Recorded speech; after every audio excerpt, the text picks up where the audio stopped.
Olá, sejam bem-vindos e bem-vindas a mais um episódio do Urbanidades. Eu sou João Freitas, o seu anfitrião, e estou aqui com Natália Silva. Tudo bem, Natália? Seja bem-vinda. Olá, João. Olá a todos, a todas. E como tá o Rio? Continua lindo dentro das possibilidades. Natália, é um momento novo, né, no podcast Urbanidades. Sim, estou chegando.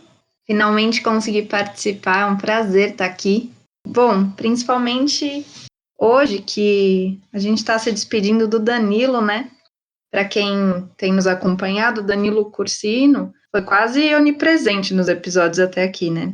Mas ele seguiu para outros projetos e então não vai mais aparecer por aqui.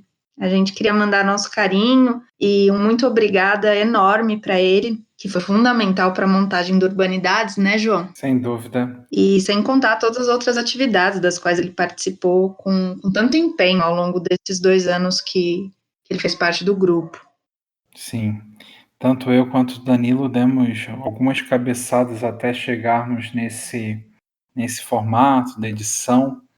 E ele de fato foi sempre muito competente ao longo dessa mais de uma dezena de episódios.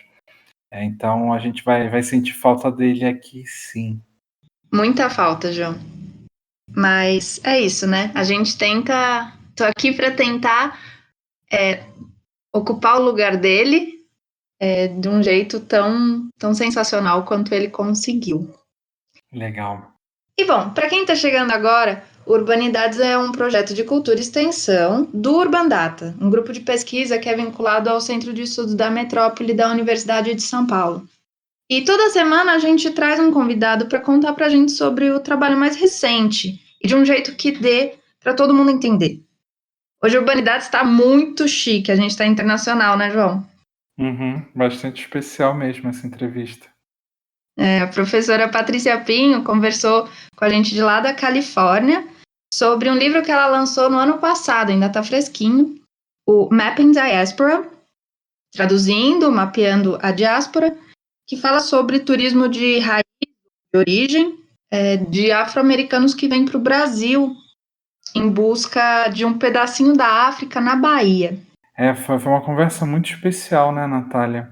A Patrícia falou um pouco sobre a repercussão do livro, né, de como tem falado bastante em inglês sobre o livro, e essa foi uma das poucas oportunidades que ela teve para conversar em português sobre a pesquisa que foi situada no Brasil. Bom, lembrando que nós já tivemos a Jordânia, né, conversando com a gente sobre turismo. Ela que trabalhou com um projeto direcionado a moradores de rua. Então, quem se interessa pelo tema, voltem lá no nosso episódio 11, que a conversa também foi super bacana. E também no episódio 8, né, que ainda que não fosse somente sobre turismo, mas o professor Marcelo Tomé conversou com a gente sobre acessibilidade nos espaços públicos, mas ele é do turismo, né? Ele é de um departamento de turismo, então o debate sobre acessibilidade no turismo também apareceu nessa nossa conversa. Isso mesmo, João. Muita coisa bacana já rolou aqui.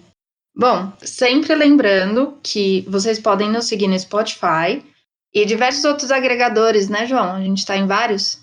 Estamos quase, acho que em todos os agregadores. Nessa semana tivemos um problema no Deezer, mas já foi resolvido. Então a gente está no iTunes, no Spotify. Estamos também, podem acessar os nossos feeds em qualquer agregador de podcast. Basta buscar Urbanidades. A gente tem o nosso aplicativo para usuários Android, então quem quiser pode entrar no Play Store e baixar o aplicativo do Urbanidades. E também no Deezer nossa situação já está regularizada. E para quem nos ouve do iTunes, a gente pede que deem 5 estrelinhas, porque isso aumenta a nossa visibilidade na plataforma. Nós recomendamos nossa página no Facebook também, chama Urbandata Brasil, banco de dados sobre o Brasil urbano. Lá nós postamos notícias, chamadas para trabalhos acadêmicos, divulgamos eventos, tudo que há de mais interessante sobre os tantos universos urbanos pelo Brasil. Sim, exatamente. E deixamos aqui o nosso e-mail, brasilurbandata@gmail.com. É uma forma de se comunicarem conosco, dando feedback sobre os programas, bem como tirando dúvidas sobre alguma questão, contatos e tudo mais. É isso, Natália? Podemos ir para a entrevista? Vamos lá.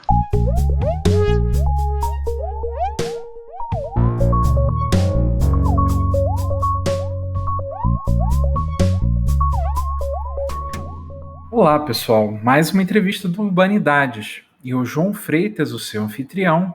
Estou hoje com Vitória Boim Oi, gente. Oi, João.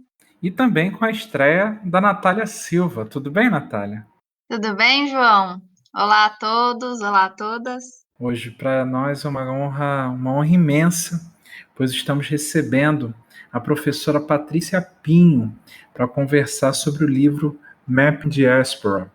Tudo bem, Patrícia? Como vai? Seja bem-vinda. Obrigada, gente, pelo convite. Tudo bem. Patrícia, a ideia é que possamos falar do livro, mas geralmente começamos a nossa entrevista pedindo para que o nosso convidado conte um pouco da sua trajetória, o caminho que percorreu até aqui e o que está fazendo no momento. Ah, eu sou baiana de Salvador, mas fiz toda a minha formação acadêmica na Unicamp, fiz graduação em Ciências Sociais, mestrado em Sociologia, doutorado em Ciências Sociais, de maneira bem interdisciplinar e num momento em que os estudos culturais britânicos estavam tendo uma grande influência, uma grande inspiração para a gente, e então o meu doutorado, inclusive, era na área a concentração era cultura e política, que a gente até brincava que deveria se chamar cultura é política. E aí, depois disso, minha intenção era voltar para Salvador, ensinar, fazer um concurso para a Universidade Federal, mas, período do Fernando Henrique Cardoso, não tinha concurso público, como infelizmente a gente está vendo agora de novo, né? E eu acabei vindo para os Estados Unidos fazer um pós-doc, que levou a outro pós-doc, que acabou levando à minha permanência aqui. E hoje eu sou professora na Universidade da Califórnia, em Santa Cruz, no departamento de Latin American e Latino Studies. Nossa, que legal. Você está há quanto tempo aí já, Patrícia? Olha, desde 2002, quer dizer, contando com o sanduíche, que foi o doutorado sanduíche que eu fiz em 2001, mas aí eu vi fazer os pós-docs, eu comecei em 2002, então, bastante tempo já, 17 anos, né? Que legal. A gente viu esse seu livro circulando bastante, inclusive tivemos acesso a um vídeo de uma fala sua, de uma palestra sua sobre o livro. Todas essas que a gente teve acesso em inglês. Você tem falado também desse livro em português? Pois é, eu agradeço a pergunta e agradeço mais uma vez o convite, porque me dá justamente a oportunidade de poder falar sobre o livro em português para o Brasil, porque até então realmente tem circulado, estou muito feliz com isso, mas tem circulado acima de tudo em inglês. Como o próprio livro discute, né, a preocupação com a geopolítica do conhecimento, de garantir que a gente possa reverter um pouco as assimetrias que a gente encontra na nossa produção acadêmica e, infelizmente, a gente reproduz às vezes, né? Então é muito bom poder falar sobre o livro em português com vocês. Então bem-vindo ao português, de certa forma, também. Aproveitando essa sua pergunta, João, voltando um pouquinho no primeiro trabalho da Patrícia, o Mapping Diaspora tem uma continuidade bem forte com o Reinvenções da África, na Bahia. Você que foi responsável pela tradução desse seu primeiro livro para o Mama África, ou foi uma coisa que aconteceu por intermédio de algum tradutor na hora que você estava aí? E mesmo que com tradutor, quais as dificuldades de apresentar o Brasil em um outro idioma, principalmente quando a gente está falando de turismo, e todas essas especificidades culturais que estão envolvidas no tipo de turismo que você chama de origem, que é o que você estuda. Como é essa tradução? Mais do que palavras, mas das peculiaridades dessa realidade que você estuda. Obrigada, uma pergunta ótima.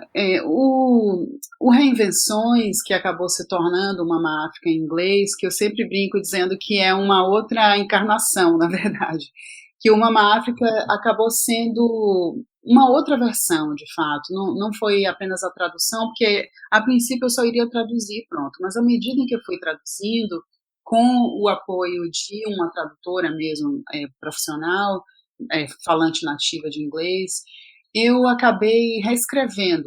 Então, Mama África acabou virando uma versão diferente, em parte por conta do que você aponta, que é essa necessidade de também traduzir culturalmente o Brasil, né? Então, uma coisa é escrever para um público brasileiro sobre o Brasil, outra coisa é quando você vai explicar isso para um público estrangeiro. Então, além da tradução literal mesmo, tem toda a questão da tradução cultural, política, que também foi muito necessário fazer.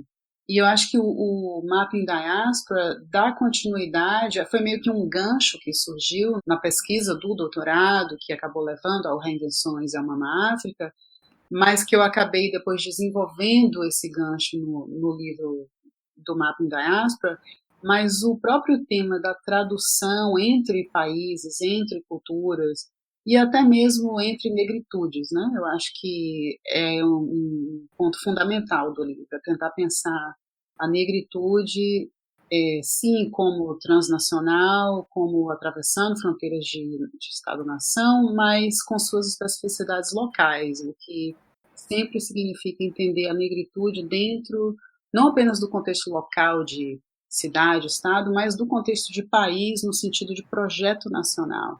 E aí, nesse ponto, eu acho que há uma diferença muito grande entre o que é pensar negritude no Brasil e pensar negritude nos Estados Unidos, ainda que com muitos diálogos possíveis e desejáveis. Sensacional. Eu achei a pergunta da Natália excelente, só que eu acho que a gente teria que dar um passo atrás, dar um panorama um pouco mais geral da pesquisa. O que você acha, Patrícia? Tá, tudo bem. O interesse pela pesquisa surgiu de uma maneira muito inusitada. E é interessante porque muita gente que estuda turismo, acho que hoje menos, mas no começo, quando os estudos sobre turismo nas ciências sociais ainda tinham que justificar o seu valor, né? Porque, como a gente sabe, no começo os estudos sobre turismo nas ciências sociais não eram vistos como estudos sérios. Então, muitos desses estudos que tinham que provar o seu valor como tema legítimo de pesquisa, muitas vezes os pesquisadores diziam o que eu acabei dizendo também, mas coincidentemente, que foi o seguinte: eu me deparei com o meu tema de pesquisa de forma muito inusitada. Eu não estava estudando turismo, mas o turismo meio que veio parar na minha frente. E eu acho que eu não estava estudando turismo justamente porque eu sou nascida e criada em Salvador. Então o turismo está tão presente que você acaba não prestando muita atenção, a não ser que você seja dessa área. E eu não era, na verdade. Então eu me deparei com a presença dos turistas afro-americanos de raízes na cidade de Cachoeira no final dos anos 90, e eu não estava lá para pesquisar isso, eu estava pesquisando cultura negra, identidade negra, e aí eu me deparo com aquele grupo de turistas, aquele grupo especificamente vestido de uma forma muito afrocêntrica, que me fez pensar que eles eram africanos, e aí eu falei, olha, nós temos turistas africanos, e isso é uma novidade, porque a gente estava acostumado a sempre ver turista estrangeiro, turista branco, ou dos Estados Unidos, ou da Europa, às vezes, né, argentinos, dependendo muito do contexto econômico. E pela primeira vez eu me deparei com aquele grupo de turistas negros e vestidos de uma forma tal que me levou a pensar que eles eram africanos. E aí foi isso que despertou meu interesse. Aí, à medida que eu fui conversar com eles e perguntar de que país eles eram, etc., aí que eu fui descobrir que eles eram, na verdade, afro-americanos. E aí eu começo o livro, inclusive, explicando isso, que foi inusitado, um pouco assim acho que é importante fazer essa análise também para a gente pensar sobre a nossa própria presença no campo, né, como a gente também, às vezes, tira conclusões apressadas, como foi o caso disso, de eu achar que eles eram africanos, não sabia de qual país, e descobri que, na verdade, eram afro-americanos. No meu primeiro livro, que em português se chama Reinvenções da África na Bahia, publicado em 2004 e que depois ganhou uma versão bem mais desenvolvida, que foi o Mama África Reinventing Blackness in Bahia, que saiu em 2010 nos Estados Unidos. A questão do turismo de raízes foi um pouco discutida no livro, mas não era o tema principal. Mas ficou aquele gancho, ficou aquela necessidade de depois voltar para o campo e pesquisar especificamente isso, porque eu percebi que era uma presença muito importante, a presença dos turistas afro-americanos, de raízes especificamente, porque tem outros tipos de turismo de afro-americano no Brasil. Eu percebi que era uma presença muito importante, mas muito, de certa forma, ignorada, principalmente pela indústria do turismo em Salvador, no estado da Bahia, pela própria Bahia Tursa, que não parecia dar muita bola para a presença deles também. E aí foi o que gerou o meu interesse em analisar por que eles vêm para a Bahia, o que eles procuram, o que eles buscam, mas, por outro lado, também, por que o Estado, que é tão voltado para o turismo, não reconhece muito a presença deles e de que maneira o racismo ajuda a responder também essa pergunta. Patrícia, você comentou sobre essa horda de turistas afro-americanos que visitam Salvador, Bahia, com essa motivação de buscarem suas raízes essas que não necessariamente, que definitivamente não estão em Salvador, mas se refletem ali de uma outra forma. Como se dá essa dinâmica? Como turistas vêm buscar suas raízes num lugar que não seria o seu de origem, e justamente num país em que não lida muito bem com sua memória e não lida muito bem com questões como escravidão, com a presença do povo negro aqui? Excelente pergunta, e essa é uma das grandes ironias, né? Justamente isso, o Brasil e a Bahia, eu acho que talvez até mais, faz questão de esquecer a história da escravidão. Então, você anda pela cidade de Salvador e não existem muitos marcadores, né, da história da escravidão, estátuas, museus, etc. O que há é uma grande celebração da cultura negra. Então, a escravidão é muito representada como tendo tido um papel até, de certa forma, benevolente, entre aspas, de ter transplantado a negritude ou a africanidade para a Bahia, mas, de certa forma, também diminuindo a importância da história da escravidão em si, né? Então, acaba sendo bem irônico que essas raízes venham ser buscadas aqui. Só que, por outro lado, eu acho que ajuda a gente pensar sempre na diáspora, e eu acho que qualquer diáspora, não apenas a diáspora negra, como sendo o que se chama nos estudos de diáspora configurações multicentradas, né? Não apenas a ideia de que você tem um centro, que nesse caso seria a África, meio mítica de certa forma, e depois as periferias, mas pensar que em vez de um centro você tem vários centros, e aí a Bahia acaba emergindo como um desses centros. Uma outra coisa também que ficou muito visível e audível, porque a pesquisa foi muito etnográfica e baseada nas entrevistas, mas também visível no material, principalmente de publicidade de turismo que eu analisei, a questão de pensar sempre os significados do Brasil e mais especificamente da Bahia, sempre em relação com os significados de outros destinos visitados por esses mesmos turistas. Por isso que eu desenvolvo no livro o conceito do Map of Africanness, que seria o mapa da africanidade. Então, é uma africanidade que vai ser buscada um pouquinho no Egito, um pouquinho no Senegal, um pouquinho em Gana, um pouquinho na Nigéria e um pouquinho também na Bahia. Então, é sempre importante pensar os significados, não só da Bahia, mas dessa africanidade que se encontra na Bahia, sempre em relação com a africanidade que se encontra no próprio continente africano. E justamente pelo fato da história da escravidão ser tão apagada da nossa memória, isso acaba produzindo uma imagem de africanidade, um sentido de africanidade muito específico na Bahia, que acaba sendo muito dissociado da história da escravidão. Então, nesse mesmo mapa da africanidade, a gente pode pensar também num sentimento dominante que emerge de cada país ou de cada destino. E, como sabemos, a publicidade do turismo sempre rima Bahia com alegria, né? A Bahia é a terra da alegria, a terra da felicidade, então você tem os tambores, você tem a comida de origem africana, tudo que faz pensar em prazer e alegria, mas você não pensa muito na questão da escravidão, porque isso há todo um apagamento dessa história. E isso tem que ser, eu acho que, compreendido, se a gente for entender a presença do turista de raízes, o que é que significa essa africanidade feliz, jubilante, em relação à africanidade que se encontra no continente africano, que é sempre atrelada à africanidade voltada à história da escravidão. Então, uma africanidade doída, dolorosa de se lidar. Então, acho que é muito importante pensar isso também, né? Tanto o sentido, os significados sempre entrelaçados nos destinos, nunca pensar de maneira isolada. Patrícia, essa sua fala é muito legal para a gente pensar o que você mesma conta sobre a Bahia ser uma África mais próxima para esses visitantes.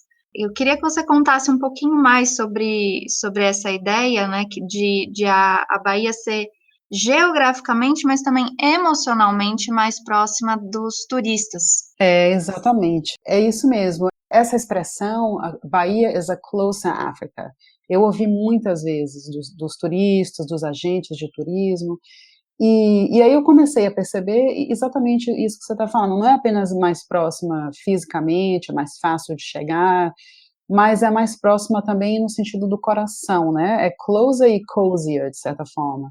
Então, acaba sendo muito menos doloroso lidar, ou até não doloroso, na verdade, visitar a Bahia, porque aí você pode ter acesso à africanidade, mas sem a história da escravidão.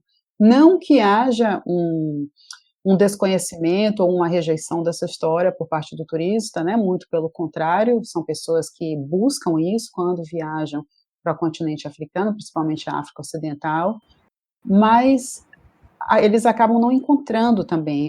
Essa versão da nossa história não é oferecida para eles. E então acaba sendo mais próxima nesse sentido emocional também, não apenas físico. Exato. Patrícia, eu gostaria de fazer uma pergunta. O Stuart Hall, quando fala sobre diáspora africana, ele faz um paralelo muito interessante.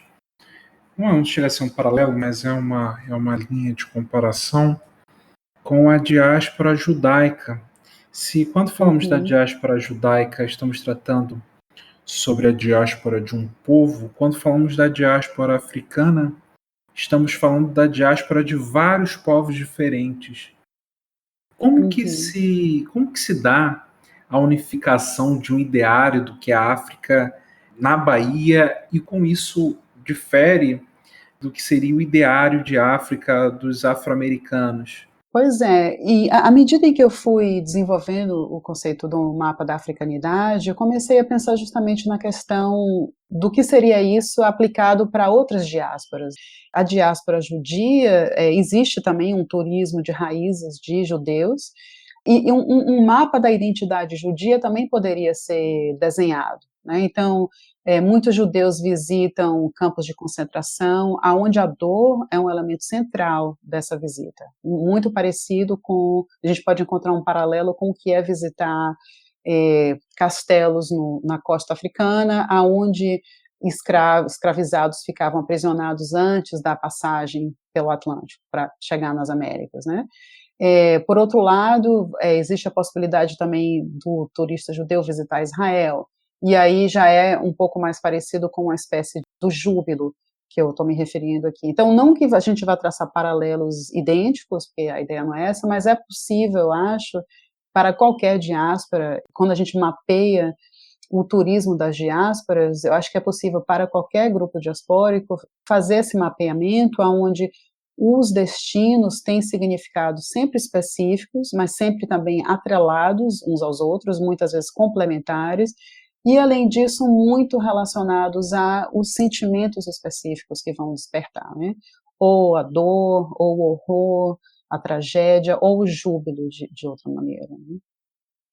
Bom, nesses sentimentos, né, que você está levantando, Patrícia, retomando, né, de novo seu livro, você fala sobre como esses turistas, os norte-americanos, olham para os baianos, né, aqueles que eles estão visitando, ao mesmo tempo com respeito de quem olha para o passado e de quem olha para um igual, mas também com um sentimento de superioridade, né, de olhar para o outro como se ele fosse inferior ou tivesse em uma situação de desvantagem, enfim, de assimetria.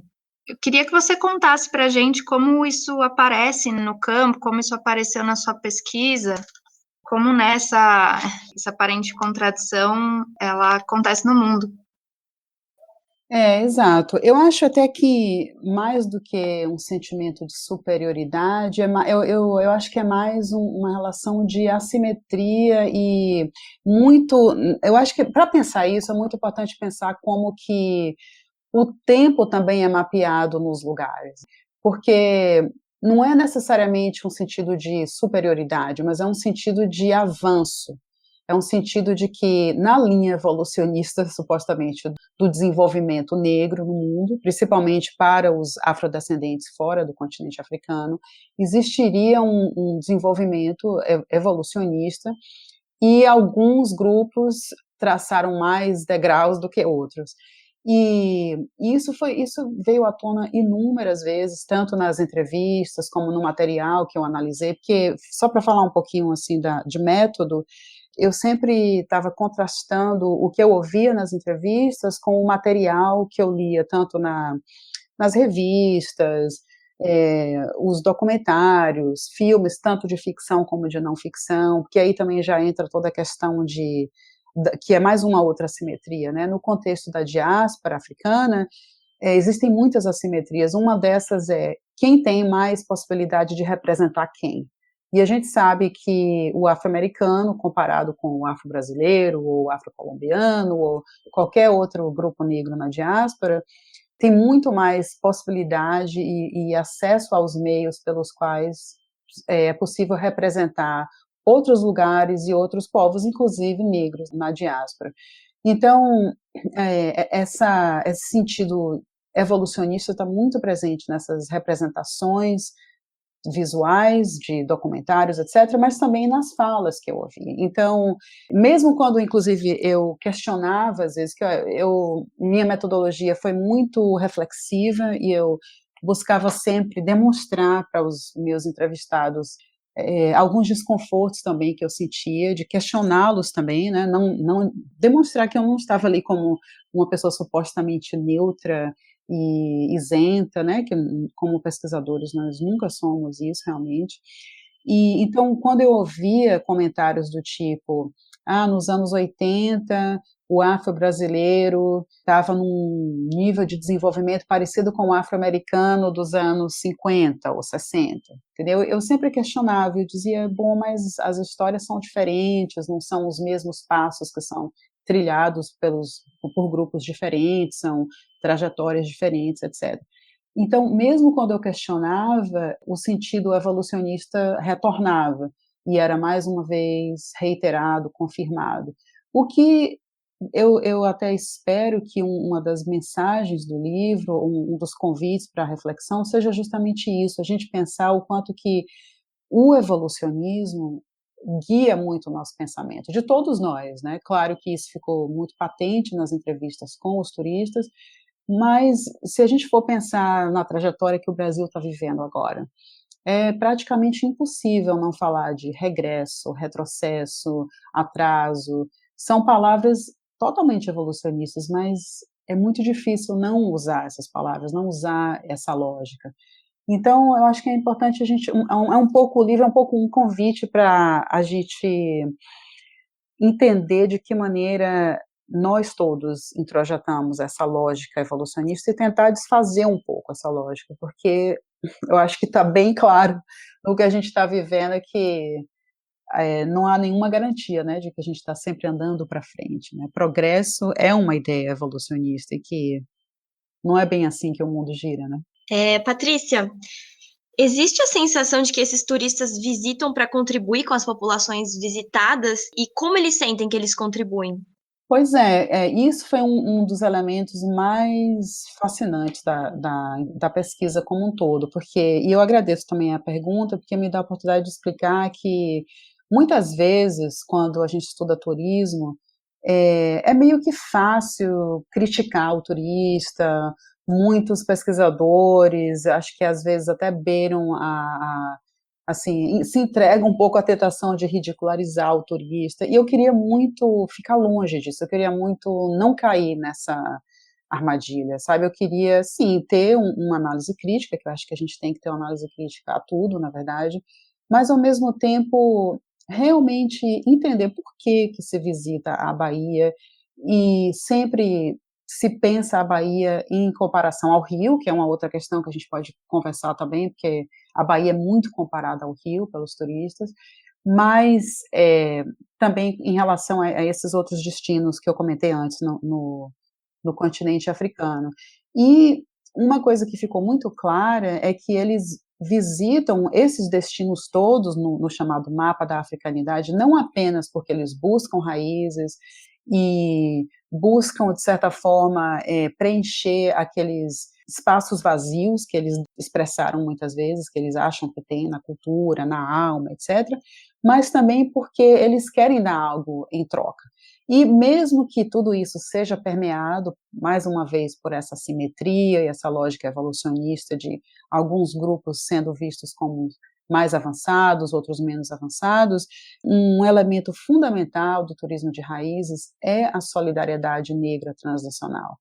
Então, foi muito importante ver isso acontecendo no campo, ver que uma parte fundamental de todos os itinerários que eu ou acompanhei ou vi por escrito, visitar grupos afro-brasileiros, seja Bloco Afro, terreiro de candomblé, escolas, grupos que preparam jovens negros para o vestibular, e não apenas visitar, mas apoiar financeiramente, apoiar com material, em alguns momentos, inclusive, apoiar viagens de participantes afro-baianos desses grupos para visitarem os Estados Unidos, um pouco também para reverter um pouco essa outra assimetria que é quem tem acesso à viagem e quem não tem acesso à viagem, né?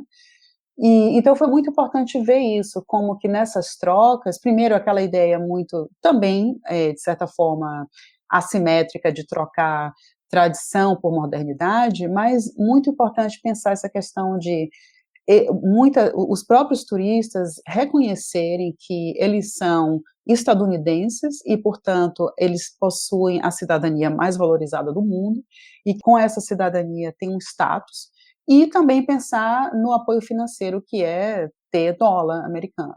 Então, muitas vezes eles falaram muito abertamente sobre isso. Queremos colocar os nossos dólares e o nosso status americano ao serviço dos nossos irmãos e irmãs afro-brasileiros. E eu acho que isso é um elemento muito importante, e eu vi consequências muito interessantes disso no campo.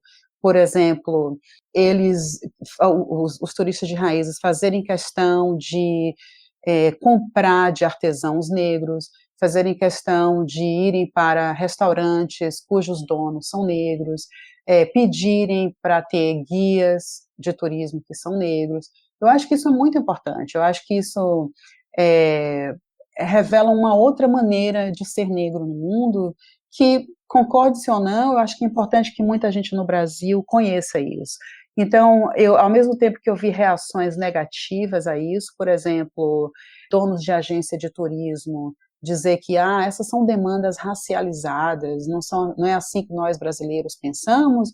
Por outro lado, eu vi muitos afro-brasileiros achando isso muito importante, e eu concordo que é importante mesmo, porque isso acabou gerando também uma demanda por guias negros. Então, a branquitude baiana teve que também se ajustar a essas demandas. Então, a presença negra americana tem essas consequências muito positivas também, de trazer um novo olhar sobre a negritude que incomoda a branquitude baiana.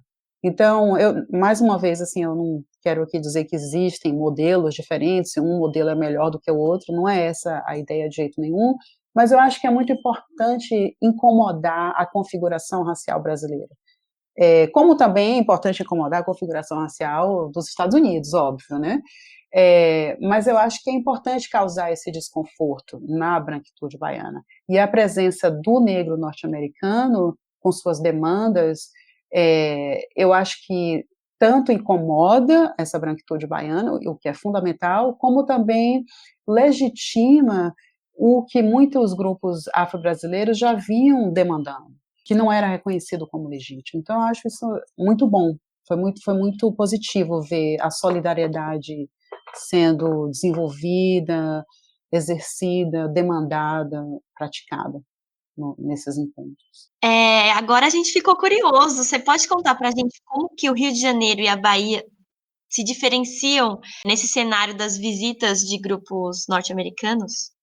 Sim, pois é, o mapa da africanidade, que a princípio eu pensei como algo que seria útil para comparar os significados da Bahia em relação aos destinos visitados no continente africano, acabou se revelando útil também para entender os significados diferentes atribuídos à Bahia versus Rio de Janeiro. E claro, a gente está falando aqui de representações, então não se trata de falso ou verdadeiro, se trata de como as ideias constituem, né, a realidade. Do ponto de vista dos turistas de raízes, é importante visitar o Rio, e o Rio acaba sendo uma parada obrigatória, acho que para todo turista internacional, até pelo lado também prático, né, de não tem voo direto quase dos Estados Unidos para Salvador, já teve, mas tem por um tempo, deixa de ter, mas é muito mais difícil conseguir viajar dos Estados Unidos direto para Salvador.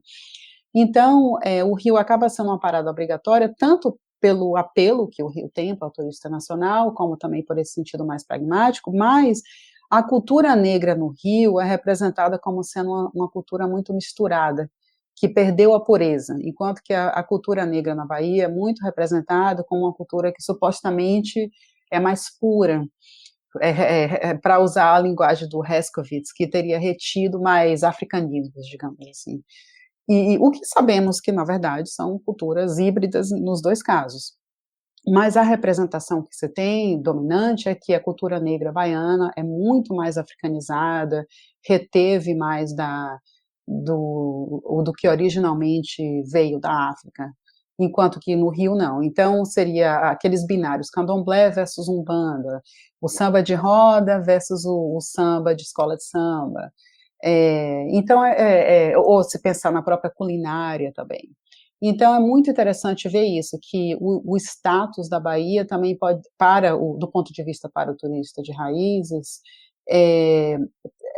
faz muito sentido também em comparação com os significados atribuídos ao Rio. Tanto é que eles passam muito mais tempo na Bahia do que no Rio. Geralmente se passa 7, 8 dias na Bahia e o Rio 2, 3 dias, o que é o inverso da maioria dos turistas internacionais, que sempre priorizam o Rio de Janeiro. Até para usar a linguagem de um dos agentes que traz grupos para a Bahia desde o final dos anos 80, ele definiu assim que a Bahia é o bolo, e que os outros destinos, como Rio de Janeiro, Foz do Iguaçu, Recife, seria meio que uma cobertura em cima do bolo, mas que o bolo mesmo é a Bahia, que é o que eles querem, entendeu? Então é muito interessante pensar isso. No início da nossa conversa, Patrícia, eu perguntei sobre a questão dessa busca por raízes. Mesmo que o Brasil tenha um problema em lidar com sua memória, há movimentos muito claros que buscam a valorização da identidade negra, a valorização da memória. Você conseguiria traçar um paralelo do que seria essa busca por raízes no Brasil e a busca por raízes nos Estados Unidos?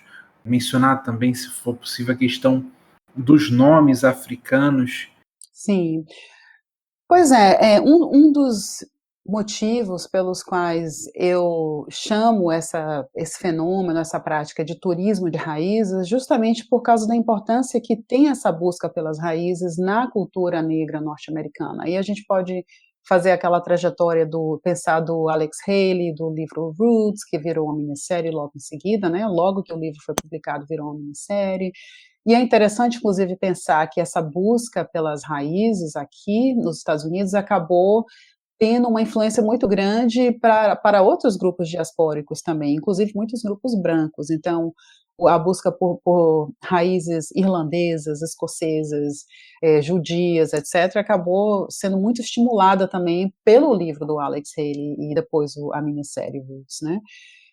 Então faz muito parte dessa busca, e só que eu acho que, para além disso, é também muito um sentido, e isso foi muito expressado pelos turistas, de que, comparado com o afro-brasileiro, eles não conseguiram reter muito da sua cultura africana original, que é uma maneira muito específica de se pensar em cultura, de se entender cultura, né? Muito mais como algo que se repete, não tanto pensar a cultura como algo mais dinâmico, que está sempre em movimento, em transformação.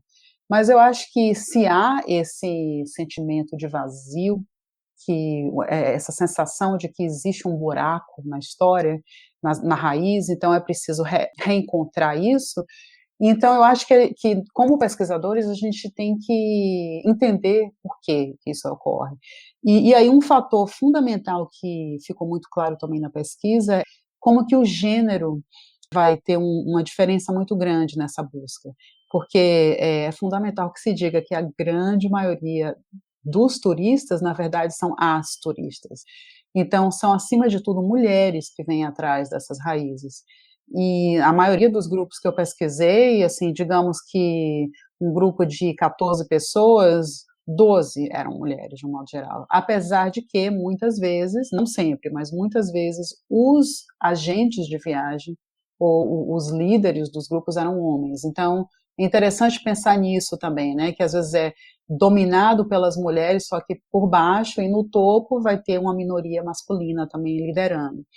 Tanto é que tem um capítulo no livro dedicado a pensar justamente isso. Por que as mulheres tomam para si essa tarefa? Por que elas acham que é uma responsabilidade delas buscar essas raízes? E a grande maioria das mulheres que eu entrevistei falaram isso, responderam que existe esse buraco na história do afro-americano, esse rompimento com a origem africana, que supostamente o afro-brasileiro foi capaz de manter, e que é por isso que elas viajam para entender como que esses grupos conseguem manter o vínculo mais próximo com a África, como que elas podem aprender a fazer isso, mas não apenas para si mesmas, sempre no sentido altruísta de eu vou trazer isso para compartilhar com a minha comunidade. Então, por isso que, voltando um pouco para aquele ponto de usar a palavra superioridade, que eu não uso no livro, inclusive, porque, por um lado, existe assim, um sentido evolucionista, de um grupo se pensar como mais avançado do que o outro, mas tendo essa lacuna que precisa ser preenchida. Então, o sentido da complementaridade, de que nós precisamos do que eles mesmos chamam de pares diaspóricos, né, diaspora counterparts, como eles falam em inglês, é muito central nessa busca. Então, um sentido de que é só conhecendo como que outros de nós que nasceram e se criam no Brasil ou em Cuba, que seria um outro caso para a gente conversar também, que acabou tendo um pouco mais de atenção e possibilidade de se desenvolver esse turismo de raízes na época do Obama, principalmente, agora sem chance, né? Então é muito isso, como que essa raiz pode ser mantida. Nós precisamos também aprender com os nossos pares na diáspora. Então, tem esse sentido também dessa humildade, de certa forma, né? E a questão dos nomes, eu acho que surge muito nesse contexto de pós-luta pelos direitos civis, um pouco pós, não no sentido de para além de, mas como um resultado do movimento pelos direitos civis, essa volta à África, a volta no sentido também simbólico, né? Mesmo que não necessariamente que se viaje para o continente africano, mas a África viaja para os Estados Unidos também simbolicamente. Então, o tal do kente cloth, que é aquele tecido específico que representa a África Ocidental, que é usada muitas vezes em formaturas de alunos negros nos Estados Unidos, tem um significado muito importante aqui. E aí os nomes também, acho que vão muito surge muito nesse momento, essa busca também por nomes africanos, né? E no caso do Brasil, a gente tem até visto um pouco mais um movimento de busca de raiz através do DNA, que é uma outra questão também que eu toco um pouco no livro, não pesquisei diretamente, mas mais uma vez a gente também vê mulheres fazendo muito mais essa busca pelas raízes através do DNA. É um pouco aquela tarefa que, se a gente for pensar bem, nossas mães, nossas avós, e quem sabe até nós, né, meninas, não fazemos um pouco de achar assim, é tarefa nossa de manter os vínculos com os parentes, sejam os parentes do presente, vamos telefonar, vamos mandar um zap, vamos ficar em contato, vamos manter a família unida, mas também os parentes do passado, os antepassados que podem não estar mais aqui, mas manter o vínculo com o parentesco acaba sendo uma tarefa muito que as mulheres têm tomado para si, ou que foi empurrado para a gente, não sei bem, mas que no contexto do livro é uma tarefa assim, eminentemente feminina, e as mulheres se referem sempre como algo que é uma espécie de missão que elas têm a cumprir, que é buscar essas raízes na diáspora e trazer para casa, né, trazer para os Estados Unidos, para compartilhar com filhos, netos, alunos, vizinhos, com a comunidade de um modo geral. Mas eu acho que o Brasil, de um modo geral, quando se pensa em raiz no Brasil, e isso eu ouvi muito também de quem trabalha com os turistas, eu menciono um pouco isso no livro, é aquela ideia de os afro-americanos vêm aqui porque eles perderam as raízes, mas nós temos as nossas raízes.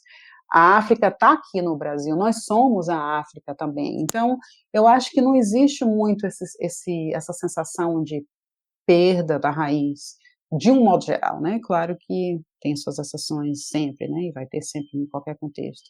Mas, de um modo geral, a sensação que o que foi expressado nas entrevistas também com as pessoas que trabalham com os turistas afro-americanos é uma espécie de confirmação, né? Eles vêm realmente buscar aqui as raízes, porque nós temos mesmo essas raízes. Então, foi muito confirmada essa noção também no campo. Patrícia, eu queria te fazer uma pergunta. Além da pesquisa se debruçar sobre a questão do turismo, o próprio léxico que você utiliza está sempre relacionado a retorno, volta, busca, ida. A questão do movimento está sempre muito presente nisso. Metodologicamente, eu queria saber como que o paradigma das novas mobilidades contribui para a construção do seu objeto. Contribuiu muito, o John Ury foi fundamental para eu pensar o livro de um modo geral, inclusive o segundo capítulo se chama The Roots Tourist Gaze on Brazil, então o olhar do turista afro-americano sobre o Brasil, e eu me inspirei muito no trabalho do John Ury para pensar justamente isso. Quando se viaja como turista, não viajamos aleatoriamente, né? Nós já visitamos aquele lugar antes, simbolicamente, através das representações visuais, etc. Então isso me inspirou justamente a examinar o que eles já sabiam sobre a Bahia antes de visitar a Bahia, por que a Bahia? E é importante que se diga que o turismo de raiz dos afro-americanos na Bahia é um turismo iniciado e motivado por eles mesmos, acima de tudo. Começa com eles e continua com eles. O Estado ficou dormindo praticamente essas décadas todas, aí só em 2008 é que finalmente acordou para a presença dos afro-americanos, e aí foi inclusive criada uma coordenação do turismo étnico afro, que não durou muito tempo, infelizmente, mas eu acho que é importante pensar isso, né, que foi uma iniciativa deles, e que surge, na verdade, o primeiro grande evento que organizou a vinda desses turistas, que ainda não eram exatamente turistas, mas, vamos dizer assim, as pessoas que depois disseminaram esse turismo, ocorre em 78, então na ditadura militar.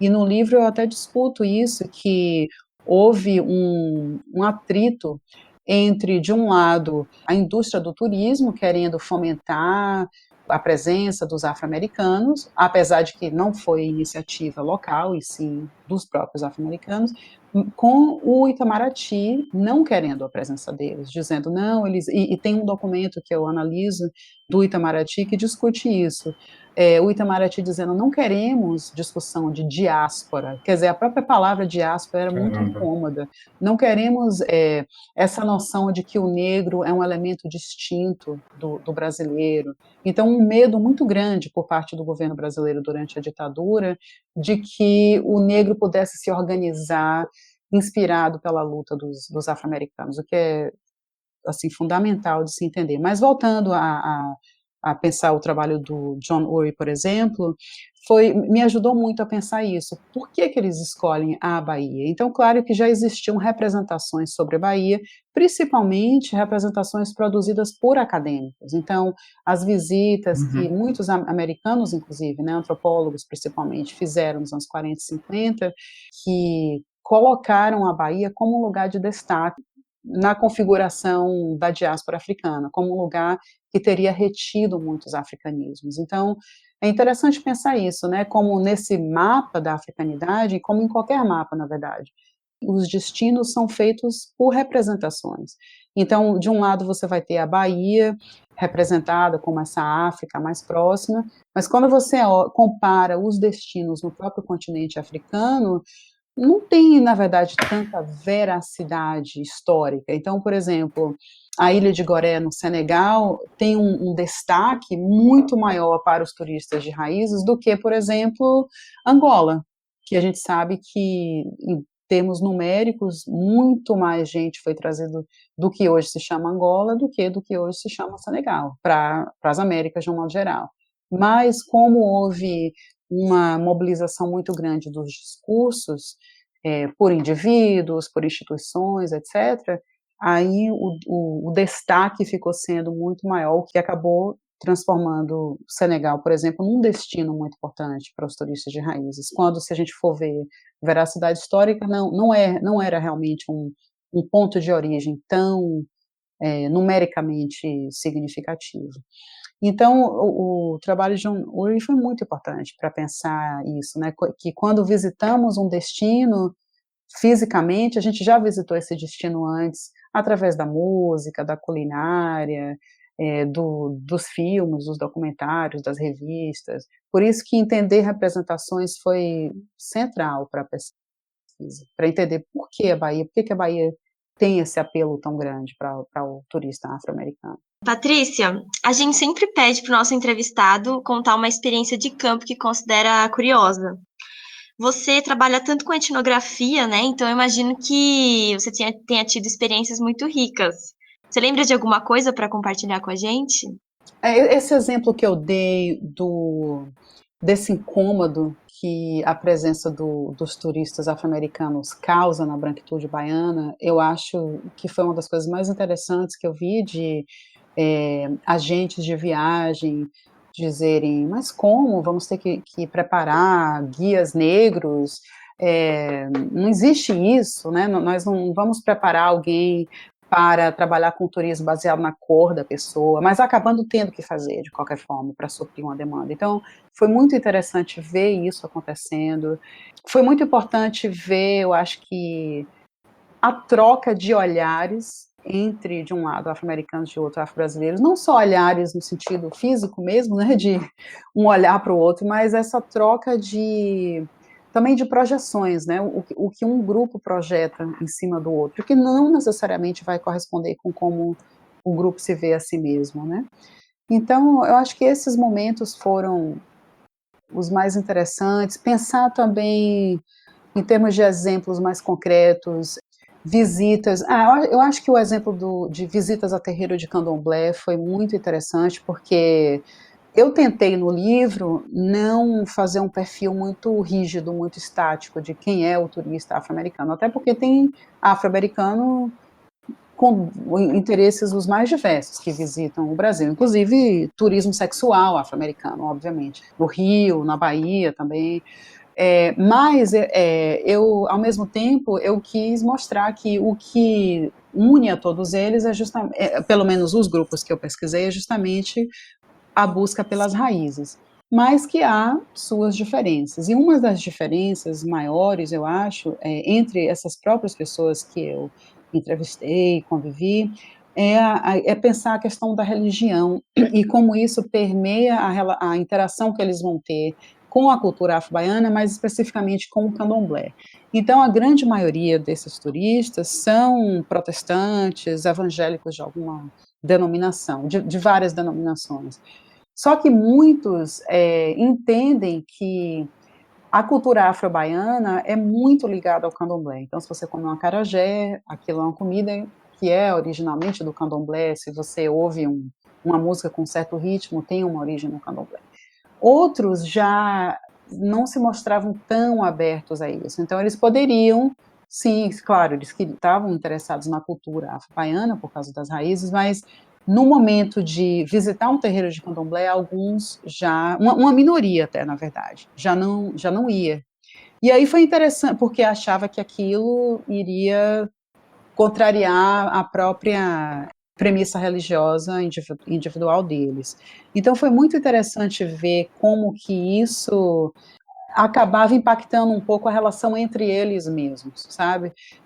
Aqueles que não tinham nenhum problema em ir para um terreiro, por exemplo, achava que a experiência era mais completa de busca da raiz, de encontro com as raízes, porque eles estavam se permitindo experimentar a cultura baiana de uma forma mais plena. Então é interessante que a hierarquia que eu descrevo muito no sentido mais amplo, diaspórico, acabava acontecendo também um pouco entre eles, né? A ideia de que, se eu não tenho problema nenhum em visitar um terreiro de candomblé, então eu, de certa forma, estou mais aberto para conhecer essa cultura.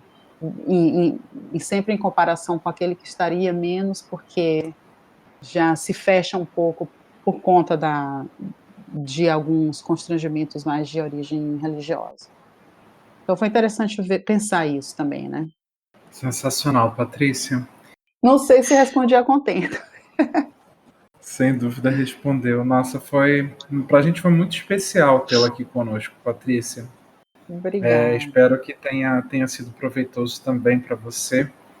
A gente agradece muitíssimo a sua colaboração. Esperamos poder manter essa interlocução. Eu que agradeço, muito maravilhoso ter essa oportunidade de conversar com vocês e poder falar sobre o livro em português, né, para brasileiros, e agradeço demais a oportunidade, um grande prazer. Vitória, Natália?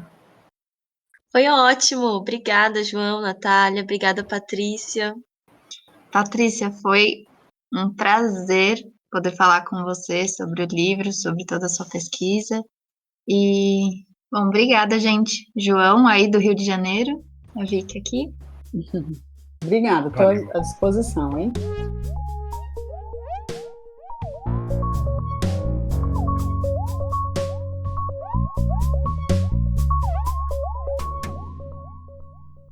O Urbanidades é produzido pelo Urban Data Brasil, banco de dados bibliográfico sobre o Brasil urbano. O Urban Data está vinculado ao Centro de Estudos da Metrópole e está sediado no Departamento de Sociologia da Universidade de São Paulo. O Urbanidades é feito por bolsistas e associados sob coordenação da professora Bianca Freire Medeiros. Visite nossa página no Facebook.